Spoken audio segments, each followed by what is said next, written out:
bienvenue dans le premier épisode de notre podcast intitulé Écho de la paix, un podcast qui vise à promouvoir la paix à travers des échanges et des discussions avec des experts.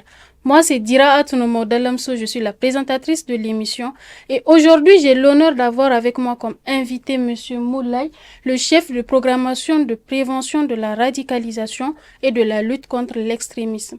Bonjour M. Moulay. Bonjour madame. Bienvenue à vous. Bien pris. Dans un contexte de sécurité complexe, votre structure a un rôle fondamental ici au Niger. Pouvez-vous nous parler un peu de vous et de votre structure? Bon, parler de moi ou de ma structure, comme vous le savez, le Centre national d'études stratégiques et de sécurité est un centre qui est sous l'administration du cabinet civil de la présidence de la République. Et son rôle est d'effectuer des études, des réflexions pouvant permettre de mieux comprendre les phénomènes en rapport avec la question de la sécurité, des études stratégiques ou des études prospectives. Très bien. Alors, aujourd'hui, nous allons parler de la radicalisation des jeunes. Votre structure a eu à mener une étude approfondie sur la radicalisation en milieu urbain, rural, universitaire et carcéral. Qu'est-ce que vous pensez de la radicalisation et quelles sont les causes de la radicalisation des jeunes ici au Niger? En effet, le Centre national d'études stratégiques et de sécurité a eu à mener en réalité deux études complémentaires qui se complètent. La première, comme vous l'avez dit, c'est une étude qui traite la question de la radicalisation en milieu des jeunes, que ce soit en campagne ou en ville, dans les institutions universitaires et carcérales d'une manière générale. Et puis une autre beaucoup plus large qui est la stratégie nationale de prévention de la radicalisation et de lutte contre l'extrémisme violent. Ça veut dire tout simplement qu'en conclusion, nous avons une idée assez approfondie de la question de la radicalisation aujourd'hui. Et c'est un phénomène qui est très complexe et qui a fait déjà l'objet de beaucoup d'études au niveau régional, donc au niveau des pays du Sahel qui sont victimes justement de cette insécurité-là, mais aussi au niveau africain et je dirais même au niveau international et pratiquement dans toutes les langues. Et grosso modo, les spécialistes classent le phénomène, les facteurs de radicalisation en deux groupes. Les deux facteurs les plus prononcés, c'est en réalité ce qu'on appelle les facteurs structurels et les facteurs conjoncturels. Tout simplement parce que les facteurs sont si nombreux et complexes qu'ils varient d'une région à une autre. Même si nous prenons par exemple le cas du Niger, on a les deux zones les plus chaudes du pays, qui sont la région de Difa et celle de Tillabéri. Les facteurs qui poussent les jeunes à basculer dans la violence varient d'une zone à une autre. C'est-à-dire que vous avez certainement des facteurs qui sont communs, mais quand on regarde le phénomène de manière beaucoup plus critique, on s'aperçoit qu'il y a des facteurs qu'on peut trouver à Tillabéri qu'on ne trouve pas à Difa et d'autres qu'on trouve à Difa qu'on ne trouve pas à Tillabéri. Ça veut dire tout simplement que les facteurs sont très complexes.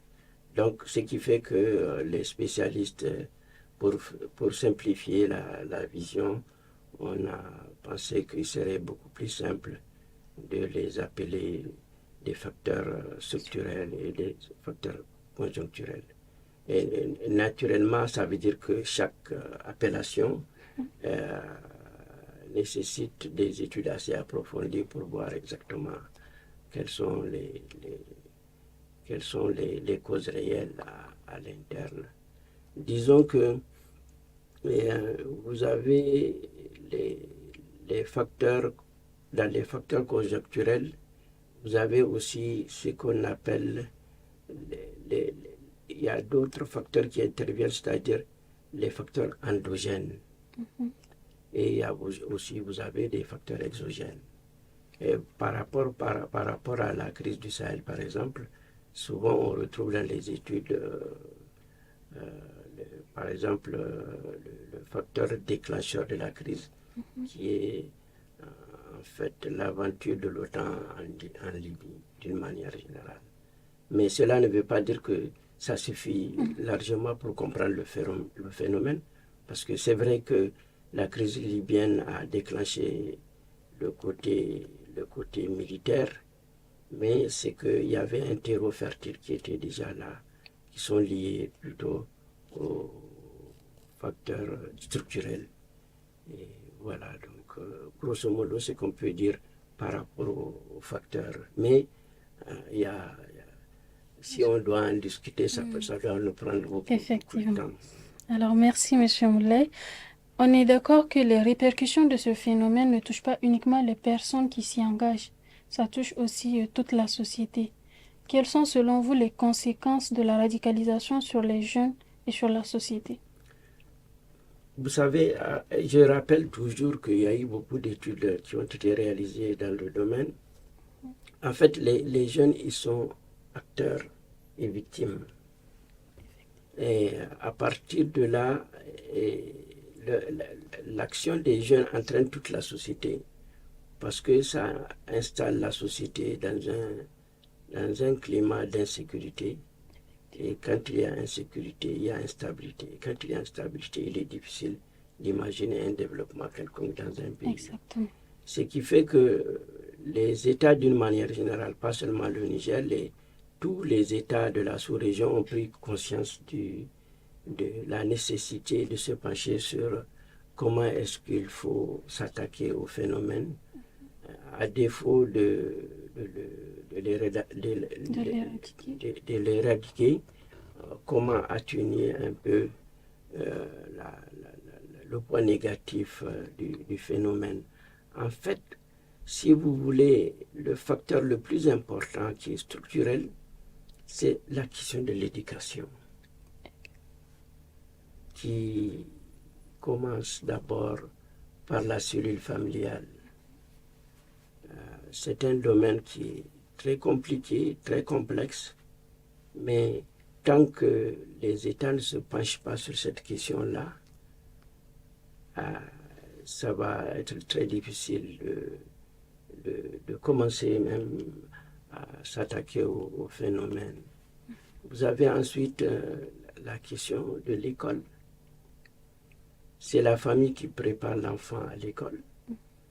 Et si l'école n'apporte pas son complément par rapport à ce qui a été fait dans la famille, ça va être un peu difficile. C'est en même temps l'école aussi qui prépare l'enfant à une insertion dans la communauté, en le dotant non seulement des qualités humaines nécessaires, mais aussi à lui offrir la possibilité d'avoir un emploi qui le met à l'abri du besoin. Parce que c'est le besoin souvent qui est le phénomène le plus important qui pousse les enfants à la recherche. Le besoin, c'est la recherche du besoin qui pousse les enfants généralement à basculer dans la violence. Justement. Au vu de tous ces points, quelles sont les stratégies de prévention mises en place contre la radicalisation par l'État? Actuellement, l'État a... Vous avez beaucoup d'acteurs sur le terrain. Vous avez le ministère de l'Intérieur, vous avez la Haute Autorité à la Consolidation de la Paix, vous avez les partenaires du Niger, ce qu'on appelle les PDF là, et vous avez aussi une structure qui est très importante au Niger, c'est la Haute Autorité à la Consolidation de la Paix. Et si on peut résumer grosso modo ce qui est fait sur le terrain, il y a le côté sensibilisation qui est en continu. Ça prend beaucoup de temps, ça prend beaucoup de moyens, ça prend beaucoup de moyens humains et matériels, et surtout des moyens économiques aussi importants. Et vous avez aussi des actions de développement qui prennent en charge les besoins les plus élémentaires au niveau des régions. C'est très important. Et donc, je crois que il y a un élan dans ce domaine-là, mais retenons que c'est un domaine, ça prendra beaucoup de temps, ça demandera beaucoup de moyens et ça demandera aussi une stratégie adaptée au terrain. Ce qui est prévu pour Tillabéri ne peut pas être forcément valable pour Agadez ou pour Difa ou pour Tawa. Ce qui fait que les acteurs sur le terrain, on doit les écouter. C'est-à-dire le combat, comme la haute autorité le fait très bien, c'est de travailler surtout avec les communautés sur place, en s'appuyant sur les structures organisées au niveau local, au niveau administratif, au niveau coutumier, au niveau des jeunes et au niveau des organisations des femmes. Il est dit souvent que les jeunes sont l'avenir du pays. Alors, quels sont les conseils que vous allez transmettre aux jeunes pour éviter de tomber dans la radicalisation et de se construire un avenir positif? Vous savez, souvent on parle des jeunes, qu'est-ce qu'il faut faire avec les jeunes? Nous sommes des musulmans, la tradition prophétique nous dit que l'enfant est comme une pâte à modeler. L'enfant commence d'abord par la cellule familiale. Ah oui. Si un travail responsable n'est pas fait au niveau de la cellule familiale, qui remet l'enfant au niveau de l'environnement social dans lequel il vit, ça va être extrêmement compliqué. Mais qu'à cela ne tient, maintenant, tout ce qu'on peut faire, tout ce qu'on peut dire par rapport aux jeunes, c'est de comprendre qu'on est dans un monde qui devient de plus compliqué et que la violence n'apporte jamais de solution au problème. Effectivement. Et que la facilité est un domaine qui est très glissant. Donc, il faut éviter la facilité. Il faut prendre conscience du fait qu'on est dans un monde qui demande beaucoup d'efforts, de réflexion, et que c'est seulement à travers l'effort individuel ou l'effort collectif, mais bien réfléchi. À partir de là, on peut trouver, même si c'est des demi-solutions, parce que les solutions, c'est très compliqué de les avoir rapidement. Mais, de mon point de vue, il faut que la cellule familiale prenne sa responsabilité. Il faut que l'école soit revue et corrigée. Et il faut qu'au niveau de l'État aussi, il y ait des stratégies permettant d'insérer le maximum possible de jeunes dans le circuit de production. C'est seulement à ce prix qu'on va pouvoir atténuer, à défaut d'éradiquer, le phénomène de la radicalisation d'une manière générale. Je dirais aussi au niveau de l'État, il faut que tous les services concernés par la question de la formation, la question de l'état de droit, la formation, le côté économique, il faut que tous ces secteurs-là se basent sur le fait qu'on a une société extrêmement jeune. Et les statistiques varient d'une étude à une autre, mais grosso modo, on sait que notre sous-région, d'une manière générale, renferme à peu près entre 60 et 70% de jeunes de moins de 40 ans. Donc, c'est des ressources extrêmement importantes qu'on peut mettre à contribution pour un développement important, mais aussi, si rien n'est fait, ça devient aussi une bombe à retardement, parce qu'une jeunesse sans conscience, une jeunesse sans emploi, ça peut très bien devenir une jeunesse à problème. On ne le souhaite pas, mais on attire l'attention des uns et des autres par rapport à leurs responsabilités.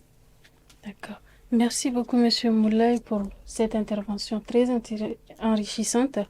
Nous sommes à la fin de notre émission et je vous dis à très bientôt pour un nouvel épisode. Je vous remercie, madame. Merci. Attendez, pour la fin, il faut reprendre comme son écran à peu près. avec... Non, c'est que tu as dit. Merci beaucoup. Nous sommes à la fin de notre émission et je vous dis à très bientôt pour un nouvel épisode.